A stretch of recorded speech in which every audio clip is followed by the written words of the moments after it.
a Pinetown scaling study because we wanted to understand under scaling conditions, does this model hold?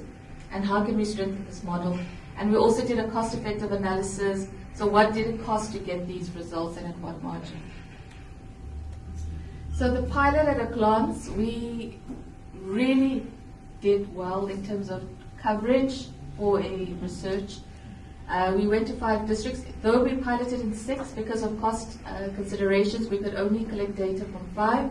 So the pilot research covered 5 districts. We managed to get a sample of 556 teachers who had enrolled in EGRI. We sampled 175 schools.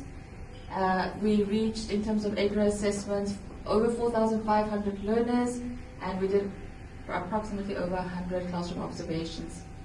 So the blended model, just to recap, we had face-to-face orientation for teachers and school leaders, 13 self-study online modules, we had school-based PLCs, and we piloted across Ilembe, Mzimiyati, Utukela, Zululand, and Mkanyikuli.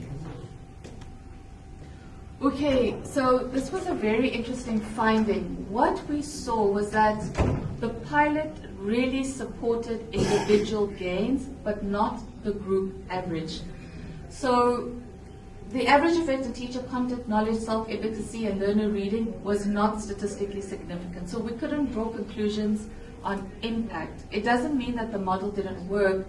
It means that there's certain conditions and implementation aspects that needed to be strengthened for us to be able to see these associations or deviations from what we currently observed. However, there were still individual gains, and they were quite large. So of 387 teachers assessed, 56% improved their content knowledge, and 25% reached the mastery benchmark in terms of progression from the lower performing teachers to those that were demonstrating some level of mastery. However, these were not statistically significant, so we don't claim them as that this is the impact it's made. We're looking at individual gains, and so individually, some teachers really did improve.